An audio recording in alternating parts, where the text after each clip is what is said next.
Hello दोस्तों, तो आज का जो टॉपिक हमारा है वो है IFSC code versus Swift code. तो आज हम जानने वाले इन दोनों के बीच का डिफरेंस, जो कि एसबीआई के अंदर इनका क्या रोल है, सब कुछ हम जानने वाले हैं। तो वीडियो में बने रहिए एंड तक।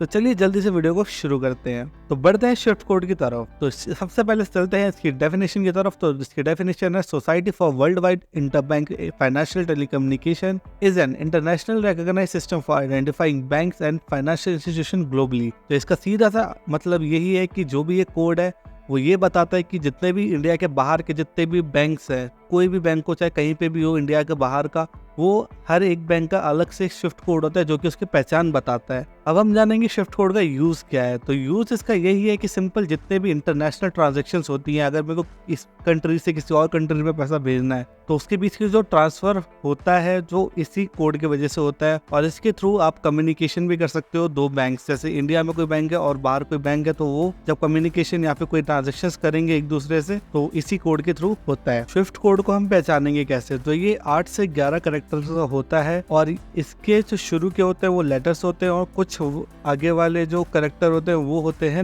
नंबर्स में। तो आपके स्क्रीन पे एग्जांपल के लिए दिख रहा होगा, तो ऐसा कुछ होता है स्विफ्ट कोड। जो हमारा स्विफ्ट कोड होता है ये सिर्फ ग्लोबली ही वैलिड है और जितने भी ग्लोबल के अंदर बैंक्स हैं, मतलब जितने भी कंट्रीज के बैंक्स हैं वगैरह ये सब, तो इन सब में ही ये वैलिड है। स्विफ्ट कोड मदद करता है जितनी भी अपनी ट्रांजेक्शंस होती है। अगर मान लो मैं इंडिया से कनाडा पैसा भेज रहा हूँ या कनाडा से कोई मुझे इंडिया में पैसा भेज रहा है, तो जो ट्रांजैक्शन होती है वो बिल्कुल सेफ इसी के थ्रू होती है। इस कोड के थ्रू उसको पता चलता है कि इंडिया में किस बंदे को कौन से बैंक में पैसा भेजना है, या फिर यहाँ से अगर मैं वहां भेज रहा हूँ तो मुझे पता होगा कि कनाडा के अंदर कौन से बैंक में किस वाले बंदे को पैसा भेजना है। तो स्विफ्ट कोड उसमें बहुत हेल्प करता है। स्विफ्ट कोड को मैनेज और इशू कौन करता है, तो सबसे यहाँ पे आंसर आता है इसका कि society for world wide interbank financial telecommunication, जो कि स्विफ्ट की फुल फॉर्म है। इसका एक नेटवर्क है जो कि पूरे वर्ल्ड वाइड फैला हुआ है और हर एक बैंक का इस वाले नेटवर्क से लिंक होता है, तभी वो अपने ट्रांजैक्शंस फॉरेन में भेज सकते हैं। अब बढ़ते हैं आईएफएससी कोड की तरफ। तो इसकी फुल फॉर्म जानते हैं पहले तो, इंडियन फाइनेंशियल सिस्टम कोड। इसकी अगर डेफिनेशन की तरफ हम ध्यान दें तो it is a unique alphanumeric code used to identify individual bank branches within India. इसका सीधा सा मतलब है कि जितने भी एक कोई बैंक है, अगर इंडिया का एसबीआई बैंक ले ले तो उसकी जितने भी ब्रांचेस है अलग अलग सिटीज के अंदर,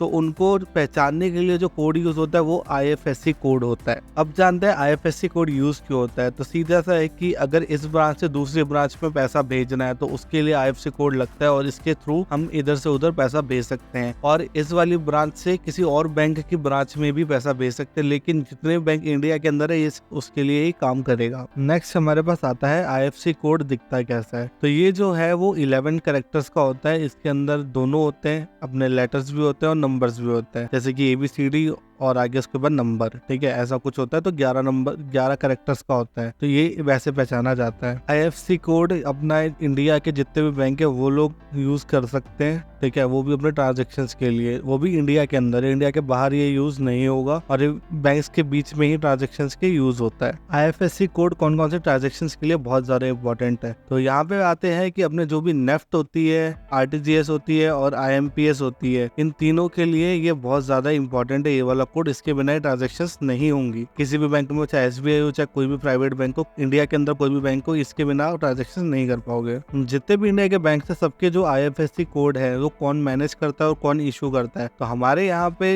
सीधा सीधा है कि आरबीआई इसको सब कुछ को मैनेज करता है, ठीक है, और किसके थ्रू करता है, वो है अपने national electronic fund transfer NEFT के थ्रू, जो इनका एक सिस्टम है उसके थ्रू आरबीआई इन सब आईएफएससी कोड्स को मैनेज और इशू करता है अलग अलग बैंक के हिसाब से। आई होप कि आपको ये वीडियो अच्छी लगी हो, इन दोनों के बीच का डिफरेंस समझ आ गया होगा स्विफ्ट कोड और आईएफएससी के बीच का। अगर नहीं समझ आया तो ये आपके सामने पूरा एक चार्ट है, जो भी मैंने चीजें बोली है वीडियो के अंदर, इसका पूरा एक चार्ट ये रहा आपके सामने। अगर वीडियो अच्छी लगी हो तो वीडियो को कर दो लाइक, चैनल को कर दो सब्सक्राइब, अपने दोस्तों के साथ शेयर करो वीडियो को, ताकि उनको ऐसी इंफॉर्मेटिव वीडियोस मिलती रहे। मिलते हैं किसी नेक्स्ट टॉपिक के साथ, नए वाले के साथ अगली वीडियो में। Stay safe and stay healthy.